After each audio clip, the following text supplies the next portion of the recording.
de los siglos en Dios, que creó todas las cosas, para que la multiforme sabiduría de Dios sea ahora dada a conocer por medio de la Iglesia a los principados y potestades en los lugares celestiales, conforme al propósito eterno que hizo en Cristo Jesús nuestro Señor, en quien tenemos seguridad y acceso con confianza por medio de la fe en Él.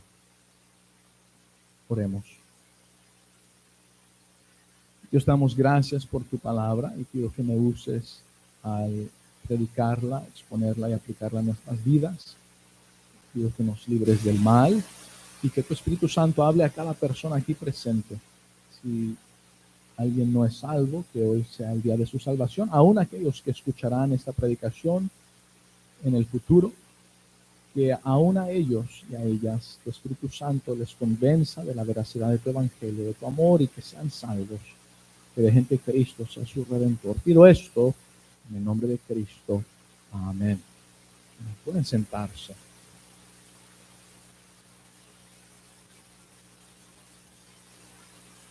La seguridad de la salvación, la seguridad de la vida eterna, es una doctrina clara en la Escritura. Pero Satanás es un engañador. Él no quiere que la gente sea salva, y los que sí son salvos, él quiere que duden de su salvación, que ellos vivan una vida con temor, pensando que se puede perder la salvación.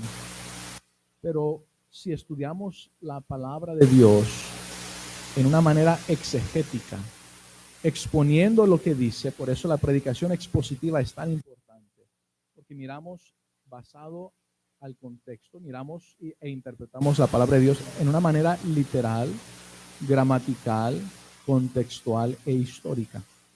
Y cuando hacemos eso, llegamos a la misma conclusión. Solamente hay una interpretación correcta. Ahora podemos aplicarla en un sinnúmero de maneras, pero si todas las personas y todas las iglesias interpretasen la Biblia de esa manera, sería la misma conclusión. Lo que sucede es que hay personas que no hacen eso en la Biblia. En lugar de buscar qué significa y estudiar y usar las definiciones de las palabras y el contexto y la gramática, y el contexto no solamente de ese versículo o capítulo o libro, sino de toda la Biblia, hacen que diga lo que les da la gana, y entonces empiezan a alegorizar la Biblia cuando no es una alegoría. Ahora sí hay alegorías en la Biblia, pero no toda la Biblia es una alegoría. Cuando la Biblia dice esto es una alegoría, entonces sabemos que es una alegoría. Cuando la Biblia dice y les refirió una parábola diciendo, entonces sabemos que eso que va a decir es una parábola. Pero cuando no, y la gente empieza a alegorizar o decir que es una parábola o que es una metáfora o que es un símbolo, que es algo simbólico, alegórico, entonces hacen que diga lo que les da la gana, y por eso hay tantas diferentes supuestas interpretaciones de la Biblia, pero están diciendo su propia voluntad, no lo que dice Dios. Y la expresión, oh, cada cabeza es un mundo, entonces hay casi 8 billones de diferentes interpretaciones. Bueno, hay 8, podemos decir, billones de diferentes maneras que la gente puede decir que ellos creen que dice la palabra de Dios, pero hay que mirar qué es lo que Dios dice. Y cuando exponemos la Biblia, nos damos cuenta que sí existe la seguridad de la vida eterna, la seguridad de la salvación. Dice Efesios capítulo 3, el apóstol Pablo está hablando a esta iglesia, a estos hermanos en Cristo en Éfeso, y le dice a esta iglesia, y de aclarar a todos. Ahora noten la importancia de aclarar, de que algo sea claro, de exponerlo correctamente, y de aclarar a todos. Noten que es importante que toda la gente escuche, no algunos, no la mayoría, no la minoría, sino todos. En otro pasaje dice a toda criatura, y predica el evangelio a toda criatura. ¿Por qué?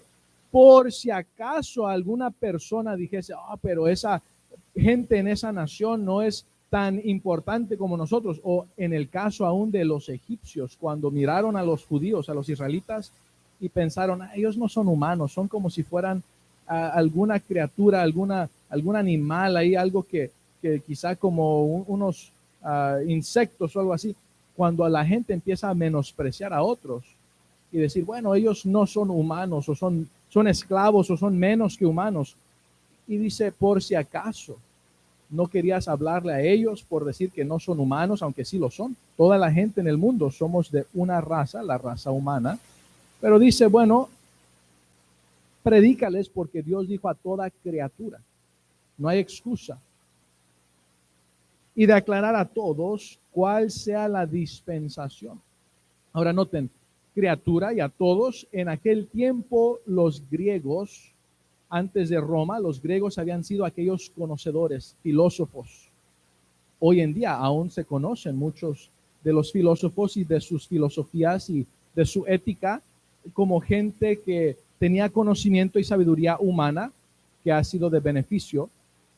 Y Sócrates y Aristóteles y otros que habían sido filósofos. Pero luego los romanos conquistaron y entonces los romanos llegaron a tener el poder mundial en aquel tiempo del mundo conocido. Y entonces conocían a la gente como los griegos, como los romanos, como los judíos. Pero si alguien no era griego de nacimiento o de ADN, y si alguien no era romano de nacimiento o de ADN, y si alguien no era judío de nacimiento de ADN, entonces la gente los llamaba bárbaros. Ahora, quiere decir que aún la gente, la mayoría de la gente en los Estados Unidos de América, no son griegos, no son romanos, no son judíos. Quiere decir que serían considerados y seríamos considerados, bueno, serían ellos considerados bárbaros. ¿Por qué digo ellos? Porque algunos de los hispanos, o quizá la mayoría de los hispanos, tenemos algo de descendencia de los romanos. Y el latín era el idioma, y entonces en España se habló el español por causa del latín, y por eso se llaman los países que hablan español países hispanos. Entonces, aún nosotros podemos decir que tenemos de ese tipo de descendencia algo de Roma, pero la gente en Estados Unidos serían conocidos como bárbaros. Y los romanos menospreciaban a los bárbaros, a los vikingos y a otra gente en aquel tiempo, vikings, que eventualmente fueron a Europa, y entre los que estaban ahí son europeos que no eran griegos, no eran romanos. Los griegos y romanos y los judíos los llamaban bárbaros. Y dice, mira, aún a los bárbaros ve y evangeliza, aún a los bárbaros ve y predícales. Y de aclarar a todos cuál sea la dispensación. Ahora, esta palabra dispensación se refiere a una dispensa, algo que alguien da, algo que alguien comparte. Ahora, he mencionado ya 2 veces anteriormente de cómo hay personas que han usado esta palabra, la han sacado fuera de contexto y han inventado lo que ellos llaman dispensacionalismo, o supuestamente que la gente fue salva de diferentes maneras a través de diferentes, entre comillas, dispensaciones, pero eso no es correcto. Desde que Adán y Eva pecaron hasta la última persona que exista después de la gran tribulación o durante la gran tribulación, cuando termine eso, hasta la última persona que exista, aún hasta la última persona que exista durante el milenio, que nazca durante el milenio, todos son salvos por gracia de la misma manera. Todos son salvos antes de Cristo, mirando hacia el futuro, que vendría el Cordero Pascual, quien quitaría el pecado de todo el mundo.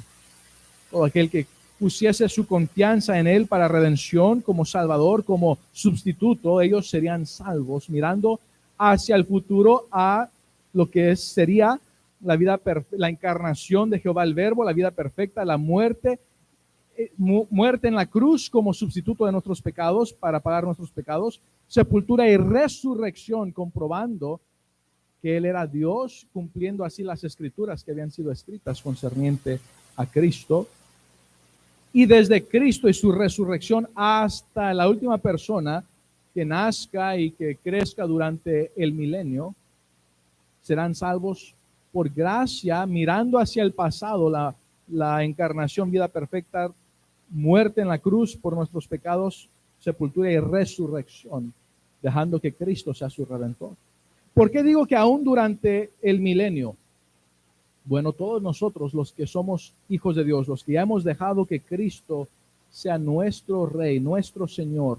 La palabra Señor en el Nuevo Testamento, que se traduce al español Señor con ese mayúscula, es la palabra Kurios, suprema autoridad, el que gobierna, el que dirige, el que manda. Entonces, en el Nuevo Testamento, aquellos que dejamos que Cristo sea nuestro Señor, nuestro dueño, nuestro redentor, Él nos compra, Él se adueña de nosotros. La Biblia dice que Él nos salva y cuando Él venga en el aire va a arrebatar a sus hijos e hijas, va a arrebatar a todo ser humano que sea salvo, que haya dejado que Cristo sea su redentor, que haya, al dejar que Cristo nos redima, el Espíritu Santo nos sella en ese instante. Somos poseídos por Dios, le pertenecemos. Entonces seremos arrebatados en el aire. Si viniese antes de que muramos físicamente, seríamos arrebatados. Y los que queden durante la gran tribulación, durante los 7 años de la gran tribulación, van a ser salvos de la misma manera, por gracia, poniendo su fe en Cristo. Ahora, algunos dicen, pero ¿por qué dice ahí los que perseveren hasta el fin serán salvos? Entonces, ¿a poco no se ganan la salvación por perseverar? Bueno, el contexto es la razón que perseveran hasta el fin sin ellos tomar la marca de la bestia del 666 es porque ya son salvos, porque dejaron que Cristo sea su redentor. Al escuchar alguna grabación que escuchen durante ese tiempo, o al leer la Biblia o leer un folleto o escuchar aún los testigos que Dios enviará, los ángeles que Dios enviará, y aún en ese tiempo aquellos judíos vírgenes, 144,000, que son de cada tribu vírgenes que van a predicar el evangelio. Al escuchar el evangelio, los que sean salvos durante la gran tribulación, porque son salvos, perseverarán sin tomar la marca de la bestia. Entonces no es que van a ir al cielo porque perseveraron hasta el fin, van a ir al cielo porque dejaron que Cristo sea su redentor. Dios los salvó por gracia, y porque ya son salvos no tomaron la marca de la bestia, perseveraron sin tomar la marca de la bestia. Entonces serán salvos por gracia. Pero ¿qué tal cuando regresemos con Cristo después de esos 7 años de la gran tribulación a reinar permanentemente en el planeta Tierra por 1000 años? Bueno, nosotros tendremos cuerpos transformados. Así como Jesucristo cuando resucitó entre los muertos recibió un cuerpo transformado, un cuerpo glorificado, nosotros regresaremos con cuerpos glorificados, cuerpos transformados. Ya no vamos a morir físicamente, ya no vamos a enfermar físicamente, ya tendremos un cuerpo como el de los ángeles. Pero los que hayan pasado por la gran tribulación, ellos no van a tener cuerpos glorificados. Ellos no van a tener cuerpos como los nuestros en aquel tiempo. Ellos van a seguir siendo 100% humanos como nosotros ahorita.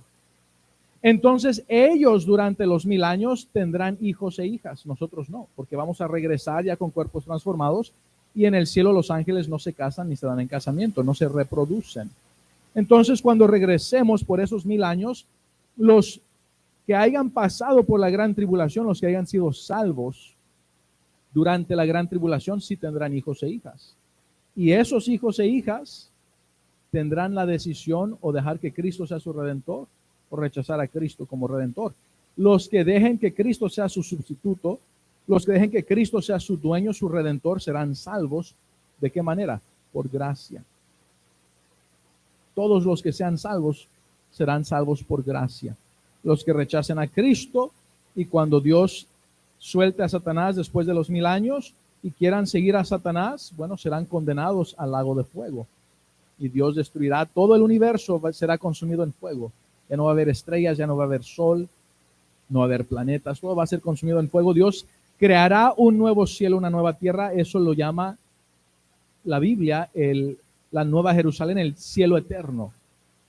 Y entonces los que tratan de usar esta palabra que aquí aparece en Efesios capítulo 3, versículo 9, la palabra dispensación, y tratan de inventarse una teología, una idea teológica, una teoría teológica, y la llaman dispensacionalismo, y dicen que hay diferentes maneras de ser salvas en diferentes dispensaciones, están errados, están equivocados.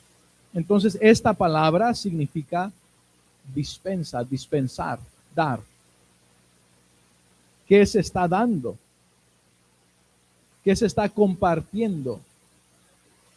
¿Qué hay de compañerismo o de comunión o de compartimiento que el contexto dice dispensación del misterio escondido? ¿Cuál misterio escondido? La predicación previa de los versículos anteriores expliqué que se refiere al evangelio. El evangelio fue ese misterio escondido. Entonces, la dispensación del misterio escondido se refiere al compartir, se refiere a dar el misterio escondido, se refiere a la dispensa o el regalo, el don y la comunión y compañerismo concerniente al misterio escondido.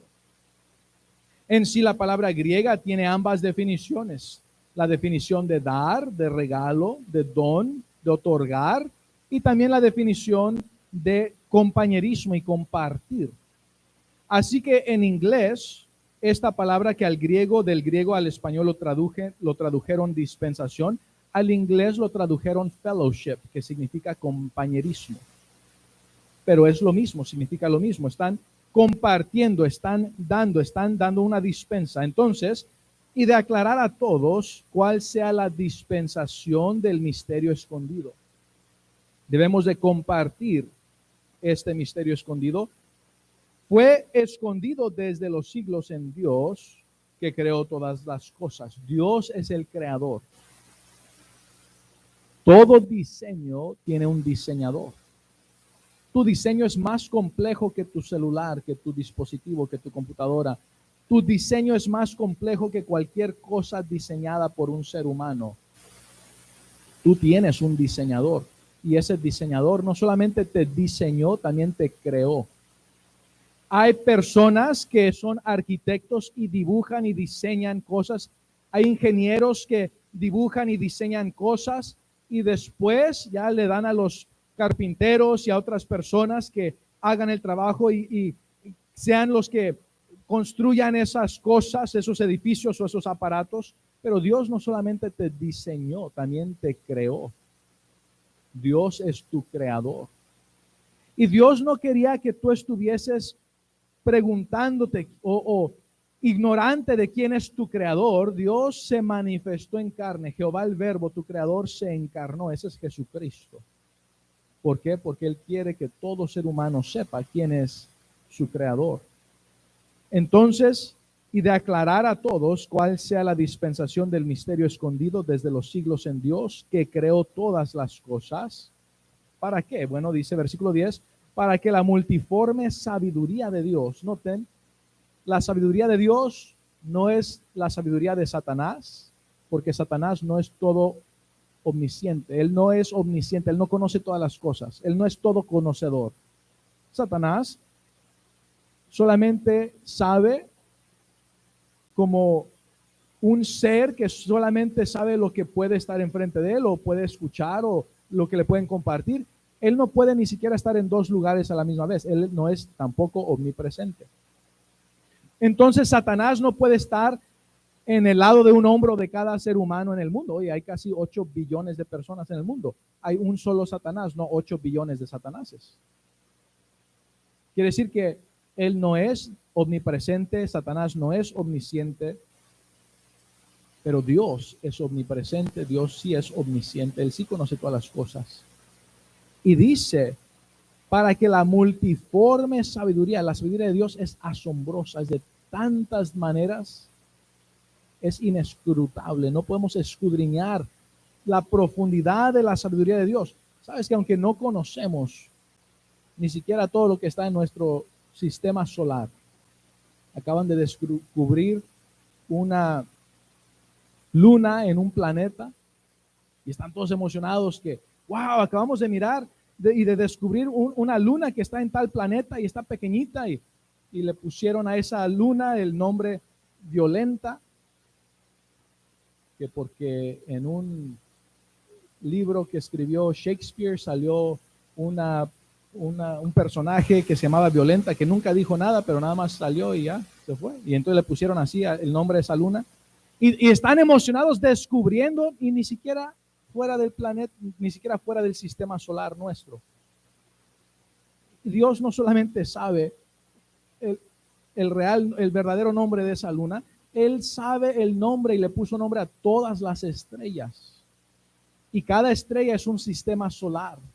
Y cada sistema solar puede tener planetas y puede tener lunas. Y Dios sabe todo eso de no solamente de una galaxia, de todas las galaxias de todo el universo que Él creó. Y no solamente sabe Él todo eso y lo mantiene todo en un orden perfecto. Y sabe todo lo que creó y mantiene todo perfecto, sino también en el cielo. Los ángeles, lo que ellos piensan, lo que ellos dicen, Él sabe todo. Aún sabe todo lo que Satanás y los demonios piensan y planean. Él es omnisciente. Dice, para que la multiforme sabiduría de Dios sea ahora dada a conocer.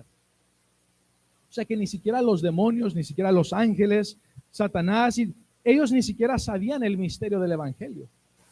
Si Satanás hubiese sabido que al ser crucificado Cristo por nuestros pecados, Él iba a pagar la deuda de todo el pecado de todo ser humano, desde Adán hasta el último ser humano, que iba a morir, ser sepultado e iba a resucitar entre los muertos.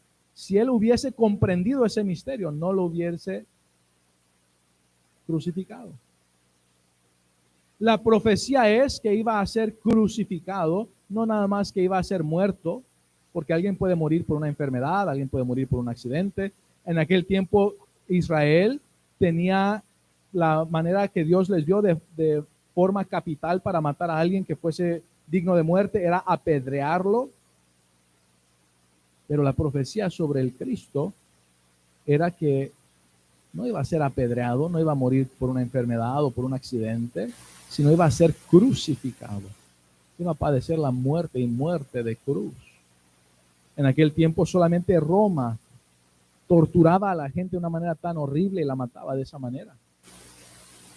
Los judíos odiaron tanto a Jesucristo, al Rey de Israel, que ellos rechazaron como rey, que el propio Rey de Israel, Jesucristo mismo, Jehová el Verbo encarnado, Dios encarnado, lo odiaron tanto que no solamente querían matarlo apedreándolo. Y oye, si te empiezan a aventar un montón de piedras, te va a doler antes de morirte. Aún eso es una muerte dolorosa.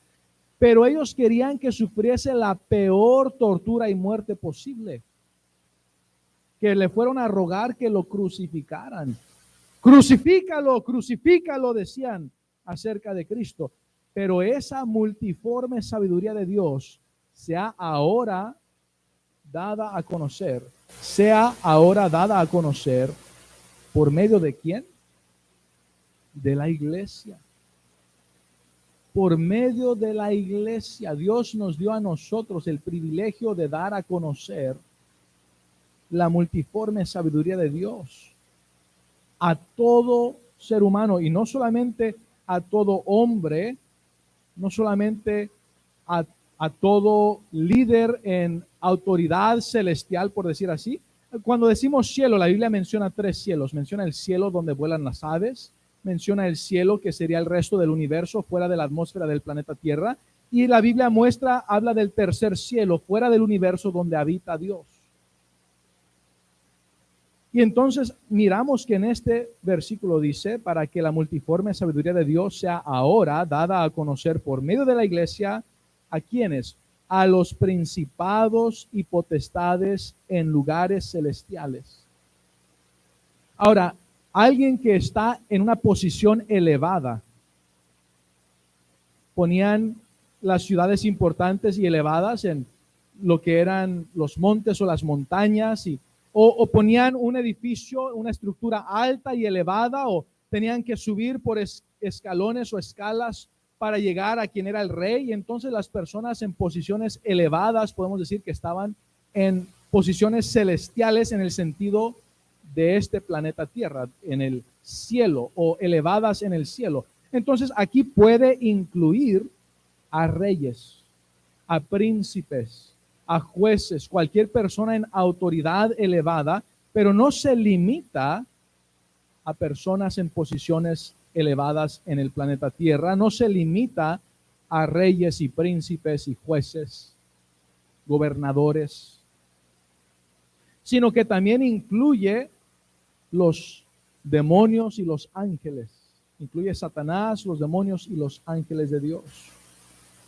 Entonces, Dios nos dio a nosotros, la iglesia que Cristo fundó, el privilegio de dar a conocer a través de el evangelizar la multiforme sabiduría de Dios, aún a los ángeles. Aún los ángeles en el cielo ahora se asombran de la sabiduría de Dios al nosotros evangelizar, y que a través de que nosotros compartimos el evangelio, la gente es salva, y cada vez que al ellos conocer ese misterio y al continuar ese misterio siendo compartido con otros, se siguen asombrando, aún los ángeles en el cielo, diciendo, wow, Dios es tan asombroso, es tan sabio.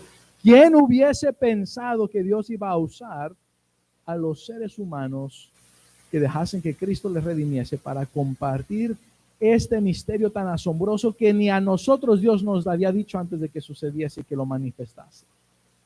¡Wow! ¡Qué privilegio! Conforme al propósito eterno, noten, Dios desde la eternidad pasada, aún antes de que hubiese creado a los ángeles, Él ya había planeado que iba a crear un universo, iba a crear un planeta Tierra, iba a crear el ser humano, y que Él nos iba a dar el privilegio al fundar su iglesia de compartir este misterio que Él había revelado por la eternidad pasada, que había sido un misterio en la eternidad pasada y por fin había revelado al resucitar Jesucristo, conforme al propósito eterno que hizo en Cristo Jesús nuestro Señor. Ahora, Cristo significa ungido. En el Antiguo Testamento ungían al sumo sacerdote y ungían al rey. Bueno, Jesucristo es el sumo sacerdote y Jesucristo es el Rey de Reyes, no un Rey de Reyes, sino el Rey de Reyes. Él es el ungido, Él es Cristo, Él es el Mesías, eso significa. Pero ¿cuál Cristo? ¿Cuál ungido? ¿David? ¿David fue ungido rey? ¿Qué tal los sumos sacerdotes? Aarón, hermano de Moisés, Aarón fue ungido sumo sacerdote, pero no es el Mesías, el Cristo Aarón, o el ungido Aarón, o el Mesías o el Cristo David, el ungido David, es el ungido Jesús. Jesús significa Jehová salva. O sea que el mismo Dios que nos creó, Jehová el Verbo, al encarnarse, Él, Jehová el Verbo, Jehová salva, Jehová es salvación. Él es a quien se refiere que fue el ungido, el Mesías, el Cristo, conforme al propósito eterno que hizo en Cristo Jesús, nuestro Señor. Qué asombroso que esto fue preplaneado, fue hecho desde antes, por la eternidad pasada, diciéndonos cómo podemos recibir el regalo de vida eterna para ir al cielo. No es por nuestras obras, es por esto que acabamos de mirar, este misterio que Dios nos reveló, que fue revelado. Efesios capítulo 3 y el siguiente versículo, el versículo 12, en quien tenemos, ¿qué dice? Seguridad. Ahora, está hablando de este misterio para ser salvo, no es por nuestras obras, no es por una religión, es a través de la sangre que Cristo derramó en la cruz, es la obra redentora de Cristo. Cuando Él te compra y paga la deuda de tus pecados y le perteneces, eso es ser salvo. No hay salvación sin redención. Él tiene que pagar la deuda de tu pecado, Él tiene que comprar tu espíritu, alma y cuerpo, Él ser tu dueño, tu curios, tu Señor, tu suprema autoridad. Y cuando Él te compra, dice, en quien tenemos seguridad. Es una salvación segura. Es una salvación eterna.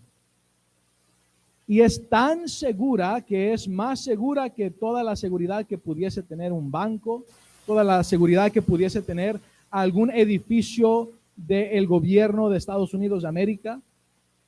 Es más seguro esa seguridad que la seguridad que tienen ahí con el Federal Reserve o cualquier lugar donde haya mucho dinero, haya piedras preciosas. Se ha escuchado que hay gente que ha entrado a bancos a pesar de toda su seguridad y han robado los bancos o han entrado en la noche y han abierto los lugares que ellos en donde tienen el dinero guardado, pero esta seguridad la asegura el Dios Todopoderoso.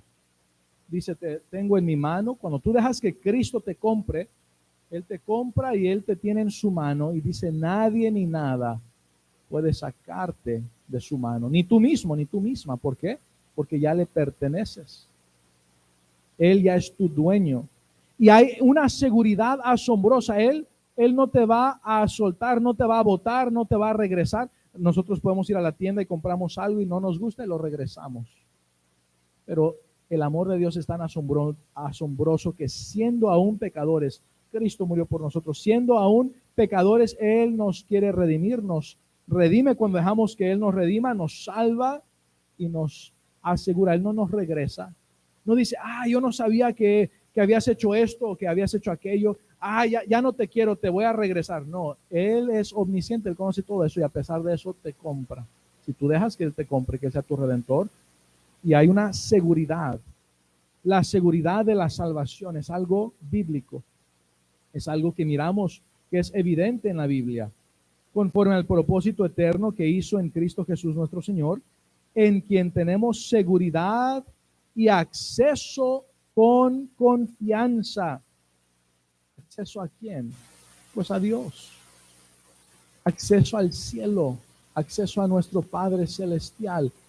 La Biblia muestra que cada hijo de Dios, cada hija de Dios, somos sacerdotes.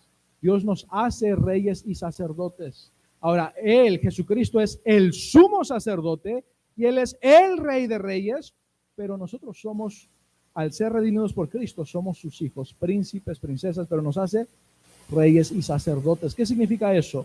Bueno, en la Biblia, en el Antiguo Testamento, el sacerdote era el único, no el rey, porque ni los reyes tenían acceso a ir para interceder por alguien delante de Dios. Tenían que ir con un sacerdote en el Antiguo Testamento antes de que Cristo, el sumo sacerdote, viniese. Y el sacerdote era el que sí tenía acceso a interceder por los demás. Pero nosotros ahora, siendo hijos de Dios, dejando que Cristo nos redima, somos no solamente reyes, sino sacerdotes. Quiere decir que tú ya no tienes que ir a otra persona para confesarle tus pecados y para que interceda por ti delante de Dios y para que ore por ti. Ahora, claro que otros pueden orar por ti, pero tú como hijo de Dios, hija de Dios, eres sacerdote, sacerdotisa y tienes la habilidad, el privilegio, la posición, el acceso de ir inmediatamente delante de Dios sin ningún estorbo. Dios te escucha y puedes interceder por tus propios pecados en el nombre de Cristo, por la sangre de Cristo. Tienes acceso a Dios sin tener que ir a que alguien ore por ti, sin tener que ir a confesarle tus pecados a alguien. Eso es blasfemia. En la Biblia dice que solamente Cristo puede perdonar pecados, solamente Cristo puede interceder por nosotros y el Espíritu Santo que intercede no es una persona, no es un ser humano. Tú mismo, al ser hijo de Dios, al dejar que Cristo te redima, tienes esa confianza, ese acceso, esa seguridad de salvación y de acceso con confianza, pero no por tus obras, no porque tú eres perfecto, perfecta, claro que no. Es por medio de la fe en Él. ¿En quién? Pues el contexto es en Cristo Jesús, nuestro Señor. Mira, el que tú creas en Cristo Jesús no quiere decir que Él es tu Señor. Escúchame muy bien. Aún los demonios creen y tiemblan por el hecho de que Jesús es el Cristo, que Él es Dios, Jehová el Verbo encarnado. Ellos conocen quién es Cristo, ellos conocen su autoridad, ellos conocen esto, ellos conocen que Jesucristo es el Señor, pero noten ahí dice nuestro Señor. Hay una diferencia entre creer que Jesús es el Señor a que Él sea tu Señor, tu suprema autoridad, tu dueño. Hay una diferencia. Los demonios creen y tiemblan y saben que Jesucristo es el Señor, pero ellos ya no pueden ser redimidos. ¿Por qué? Porque ellos estuvieron delante de Dios, miraron a Dios en su omnipotencia y deliberadamente decidieron desobedecer a Dios. Cristo no murió por los demonios, Cristo murió por el ser humano. ¿Por qué? Porque nosotros no hemos mirado a Dios. Y Él dijo, yo voy a morir por ellos, yo voy a encarnarme, voy a vivir una vida perfecta, morir en la cruz en su lugar por sus pecados, ser sepultado, resucitar al tercer día. ¿Para qué? Para que ellos puedan ser salvos, que ellos no tengan una razón para ir al infierno, para ir al lago de fuego. Y entonces ahora, al dejar que Cristo nos redima, tenemos esa seguridad de salvación. Oh, Satanás no quiere que nadie sea salvo.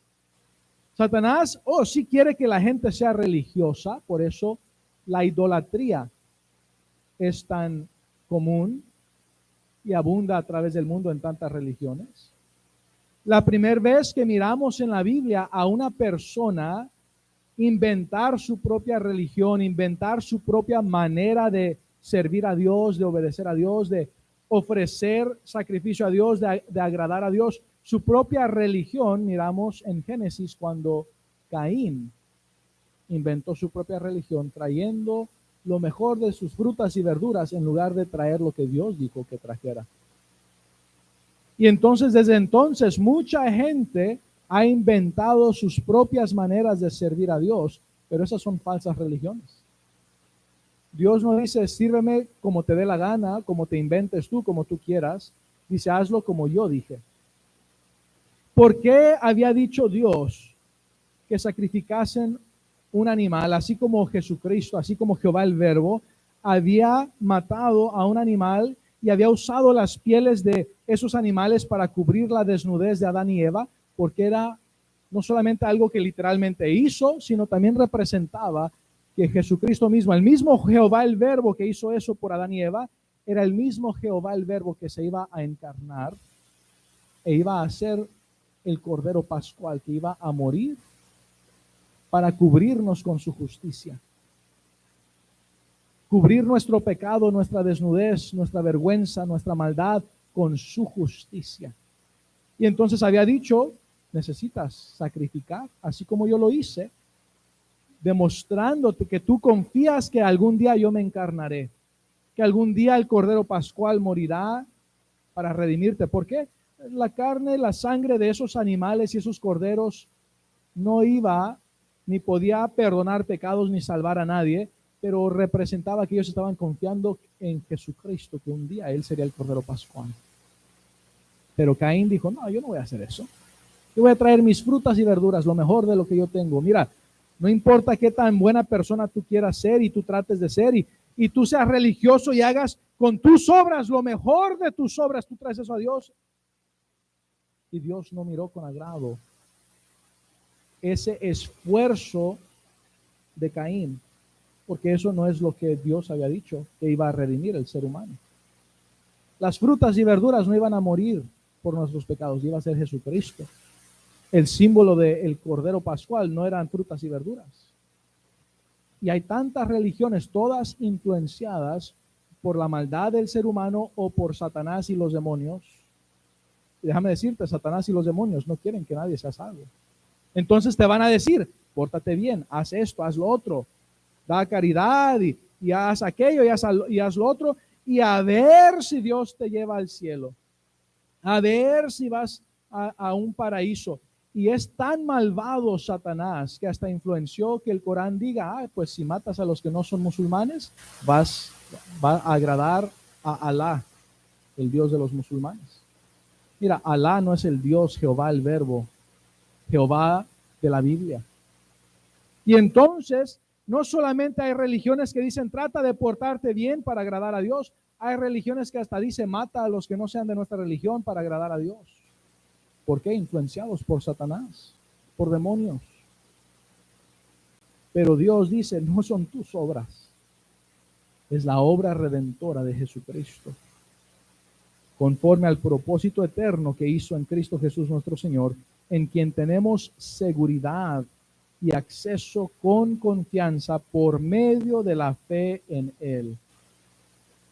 Esta fe no es una fe ciega, no es una fe ignorante. Es mostrando que has puesto tu confianza en la evidencia de Jesucristo, de el Señor Jesucristo, de Jehová el Verbo, de Jehová salva, para salvarte a ti. Y entonces, las religiones falsas no quieren que tú seas salvo, pero por si acaso, por alguna razón decides leer la Biblia y por alguna razón alguien te comparte el Evangelio y eres salvo, pero continúas yendo a una religión falsa. Satanás quiere que los hijos de Dios, las hijas de Dios, no sepan que tienen seguridad en su salvación en Cristo. Satanás y los demonios quieren que los hijos de Dios, las hijas de Dios, estén viviendo en temor. Ay, ¿y qué tal si ya perdí la salvación y me voy a ir al infierno? Ay, ¿qué tal si? Y mira, la salvación es una vez por la eternidad. La salvación no es repetir una oración, no es repetir unas palabras si estás mintiendo al decirlas. Es en verdad en tu corazón dejar que Cristo, Jesucristo, sea tu dueño, tu redentor, tu Señor. No hay salvación sin redención. Si tú no dejas que Cristo te redima, tú no eres salvo.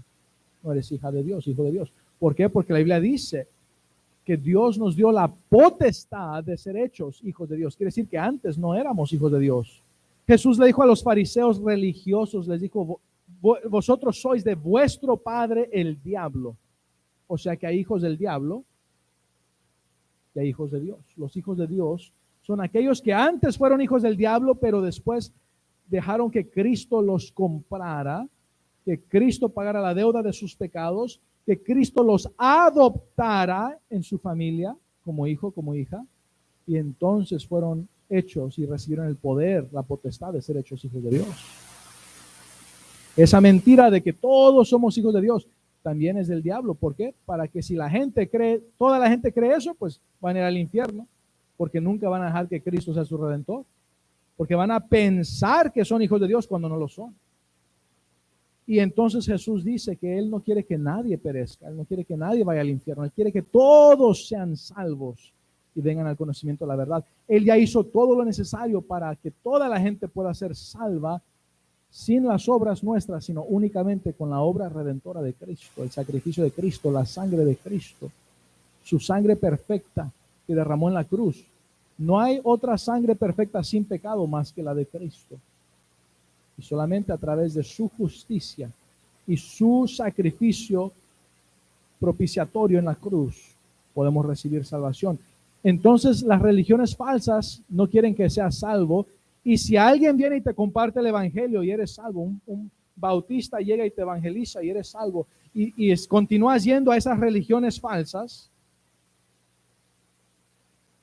te van a decir, bueno, pues si piensas que eres salvo, cuando te portes mal vas a perder la salvación. Y enseñan las religiones falsas que la salvación se pierde. Dicen, bueno, está bien, si piensas que eres salvo con la sangre de Cristo, bueno, inmediatamente en cuanto tú pecas por primera vez, después de eso ya perdiste tu salvación. Pues entonces tu salvación eterna duró 3 segundos. Porque al continuar viviendo en este mundo pecador, en este cuerpo pecaminoso, va a haber pecado. Ahora, no debemos de practicar el pecado, no debemos de deliberadamente pecar, pero estamos en este mundo pecador. Y por eso nuestra salvación no es basada en nuestras obras. No le ayudamos a Cristo para que nos salve. Él no necesita nuestra ayuda. Él no es un cojo que necesita la muleta de nuestro esfuerzo para ahí ya poder caminar y poder hacer la obra redentora. No, Él y nada más. Él y nadie más, para que Él reciba toda la honra y toda la gloria y toda la gratitud y la adoración y la alabanza. Y entonces en Cristo tenemos seguridad de salvación. La seguridad de la salvación es bíblica. La seguridad de la salvación es una doctrina evidente y clara que está a través de la Biblia. Así que si tú vas a alguna iglesia donde enseñan que la salvación se pierde, hay una hipérbole en la Biblia, en Hebreos, que dice que si fuese posible perder la salvación, sería imposible volver a ser salvo, porque Cristo murió una sola vez en la cruz y no va a volver a morir en la cruz por nuestros pecados. Y entonces, si fuese posible perder la salvación, sería una horrenda cosa caer en las manos de Dios vivo. ¿Por qué? Porque ya no habría otra esperanza. Así que si tú vas a alguna iglesia donde dice, sí, la salvación se pierde, entonces si eso fuese cierto, ya estás condenado sin esperanza de jamás volver a ser salvo. Si eso fuese cierto, pero no lo es. Hipérbole significa una exageración imposible. Es como si yo dijese, ayer hablé por teléfono por 23 horas. Bueno, sería una exageración, pero sí sería posible que alguien hablase por 23 horas en el teléfono. Pero si yo dijese, ayer hablé en el teléfono por 10,000 horas, obviamente es una hipérbole, una exageración imposible, porque no hay 10,000 horas en un día, son 24 horas. Entonces, ese hipérbole, hablando acerca de que si fuese posible perder la salvación, sería imposible ser salvo, es para enfatizar que no se pierde la salvación, para enfatizar la seguridad de la vida eterna. Y aquí miramos Efesios 3:12, en quien tenemos seguridad. ¡Qué bendición!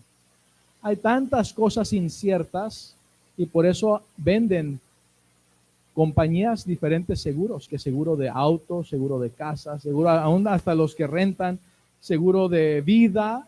No te asegura que vas a vivir, pero le da dinero a los que cuando falleces, pues quedan ahí, que tú amas, cónyuge, tus hijos. Porque hay tantas cosas inseguras, inciertas. Pero Dios te da seguridad eterna de salvación. Si tú dejas que Él te redima, que Él te salve. Y entonces un hijo de Dios que está en una iglesia que dice que la salvación se pierde y se gana y se pierde y se gana y se pierde y así. Siempre están ahí. ¿Y qué tal si perdí la salvación y voy manejando y alguien choca en contra de mí y muero en ese momento y me voy al infierno? Y entonces siempre están con temor. Siempre están con inseguridad, siempre están viviendo una vida con el pensar que pudiesen ir al infierno, con ese temor, esa duda. Y Dios no quiere que tú vivas así. Dios quiere que vivas una vida victoriosa en Cristo, una vida piadosa. No es una excusa para pecar. Bueno, que al cabo ya soy hijo de Dios, que al cabo ya voy a ir al cielo, ahora voy a ir a hacer el mal. No, es una razón para hacer el bien. Porque ya eres hijo de Dios, porque ya eres un rey, un sacerdote, porque ya eres un embajador de Cristo, porque ya eres un hijo de Dios. Tú debes de vivir una vida que glorifique a tu Padre Celestial, que le honre, que lo alabe, que tú debes de adorar a tu Padre Celestial. Debes de vivir una vida ejemplar. ¿Por qué? Por lo que ahora eres en Cristo. Entonces, esta seguridad y este acceso con confianza de poder orar a nuestro Padre Celestial en cualquier momento, en cualquier situación, día o noche, aún en tus sueños. Y qué demonios tan cobardes que llegan cuando el ser humano está más débil. ¿Te acuerdas cuando Jesucristo por 40 días y 40 noches en el desierto no había comido ni bebido agua? En el tiempo más débil físicamente, llegó Satanás a tentarlo. ¿Sabes cuándo llegan los demonios, los espíritus inmundos? La mayoría de las veces es cuando estás dormido, en el tiempo más débil de tu vida, o aún cuando estás enfermo, enferma. Mujeres después de dar a luz, que están en un tiempo más débil físicamente, es cuando demonios, espíritus inmundos llegan y meten ideas. Mata a tu bebé. Oye, eso no salió de ella y eso no salió de Dios. ¿De dónde salió eso? Los psicólogos dicen, es que están en depresión por eso. No, es que existen los demonios, existen espíritus inmundos y desean tu mal y el mal de tu bebé, el mal de las personas. No están ahí para decirte, vive para Dios y ama a Dios y ama a tu bebé. Qué cosas que llegan en tu tiempo más débil, y hay personas entonces que experimentan pesadillas. Sabes que tú aún en la noche, aún en tus sueños, tienes esta seguridad, este acceso con confianza por medio de la fe en Cristo, por medio de Cristo, de orar a Dios, aún en tus sueños, y decirle: Dios, por la sangre de Cristo te pido que me libres del mal, que alejes cualquier espíritu inmundo que me esté oprimiendo, que lo lances al pozo del abismo, lo lances al infierno, que ya no regrese. Lo pido en el nombre de Cristo. Y tú oras eso aún en tu sueño, y Dios te libra de esos demonios cobardes, de esos espíritus cobardes que quieren oprimirte en tu tiempo más débil. Cuando ahí estás inmovible, soñando, durmiendo. Y entonces la seguridad de la salvación nos da confianza, no para vivir para Satanás y los demonios y para pecar, nos da confianza para vivir para Dios. Nos da confianza para vivir una vida piadosa, una vida santa, limpia. ¿Por qué? Por esa seguridad, esa certeza, 100% seguro de que voy a ir al cielo, no por mis obras, sino porque yo le pedí a Cristo que Él sea mi dueño, que Él comprara mi espíritu, alma y cuerpo. Y Él me compró, Él me redimió, Él me salvó, Él pagó la deuda de mis pecados. Y yo estoy 100% seguro que voy a ir al cielo, no porque yo me haya ganado el cielo, sino porque yo reconocí que yo no puedo ganarme el cielo por mis obras, y entonces dejé que Cristo me redimiese. Y Él me compró, y estoy en su mano, y nada ni nadie puede sacarme de la mano de Cristo. Estoy a salvo, tengo esa seguridad. Para abrir la mano de alguien, quizá un niño quiera abrirle la mano a alguien, o un adulto, y tiene que tener más fuerza, pero no hay fuerza más fuerte que la del Todopoderoso, del Omnipotente. Estamos en su mano, estamos a salvo. Así que, amigo, amiga, si tú nunca has dejado que Cristo sea tu dueño, que Cristo sea tu redentor, el quien te compre, a quien le pertenezcas. Él no solamente te compra como un objeto o como un esclavo, no, Él sí te compra, pero te da el poder de ser adoptado por Dios, de ser hecho hijo de Dios. Y te da la posición de rey y de sacerdote, de reina, de sacerdotisa, de poder orar directamente a tu Padre Celestial sin tener que ir a alguien para que interceda por ti. Te da la posición de embajador para ir y compartirle las buenas nuevas a otros. Te da esa seguridad, esa certeza. Ahora tú vales más que todo el universo. ¿Por qué? Porque tu precio fue la sangre de Cristo, y no hay nada más valioso que la sangre que Cristo derramó en la cruz. Tú vales más que todo el oro, toda la plata del mundo. ¿Por qué? Porque vales más que el metal. Vales más que todos los diamantes y piedras preciosas. ¿Por qué? Porque vales más que las piedras. Vales más que todos los billetes del mundo. ¿Por qué? Porque vales más que el algodón y el papel. Tu precio, tu valor es lo que Cristo estuvo dispuesto a pagar para redimirte. Cada ser humano tiene valor porque somos creados a la imagen de Dios. Pero cuando tú dejas que Cristo te redima, tu valor no es solamente que fuiste creado a la imagen de Dios. Tu valor es la sangre de Cristo. No hay nada más valioso que eso. Esa seguridad de la salvación. Eso no te lo van a decir los disque falsos, las falsas religiones, las otras disque profetas y predicadores y que no sé qué otras cosas. Y no importa qué religión exista o existirá en el futuro que se inventen, si te dicen que tienes que ganarte el cielo por tus obras, es falsa. Luego es una bandera roja. Cautela, cuidado, te están engañando, te están mintiendo, porque la salvación no es por tus obras. Entonces, ¿para qué está la ley ahí? ¿Para qué te dice que te portes bien? Es para que te des cuenta que para tú ir al cielo por tus propias obras tendrías que tener la justicia igual que Cristo. Él fue perfecto. ¿Tendrías tú que ser perfecto? Y como tú no puedes ser perfecto ni yo, entonces le pedimos a Cristo que Él nos justifique y que Él nos vista de su justicia y tener la justicia de Cristo. Entonces, no es por nuestras obras, es por la fe. ¿Qué es eso de fe? No es ignorancia. Fe es confiar basado en evidencia, no es una fe ciega. Él se manifestó en carne a ojos de toda la nación de Israel. Él hizo milagros a ojos de toda la gente ahí reunida. Fue algo público. Toda la gente que miró eso y lo miró resucitado, más de 500 personas después de que él resucitó, y fueron testigos. Y les dijeron, o dices que no lo miraste o te matamos. Y dijeron, pues aunque nos mates, sí lo miramos. Y la mayoría de ellos estuvieron dispuestos aún a morir como mártires por solamente decir lo que miraron, a Cristo resucitado. Pablo mismo, siendo enemigo de la iglesia que Cristo fundó, persiguiendo su iglesia. Pablo mismo, siendo Saulo en aquel tiempo, líder en el Sanedrín, uno de los jueces de la Suprema Corte de Israel, queriendo exterminar a la iglesia de Cristo, Jesucristo mismo se le apareció. Y él, asombrado, se dio cuenta que él estaba equivocado. Y cuando él se dio cuenta que Cristo realmente había resucitado de entre los muertos, que Jesús realmente era quien decía ser, ese enemigo de la iglesia de Jesucristo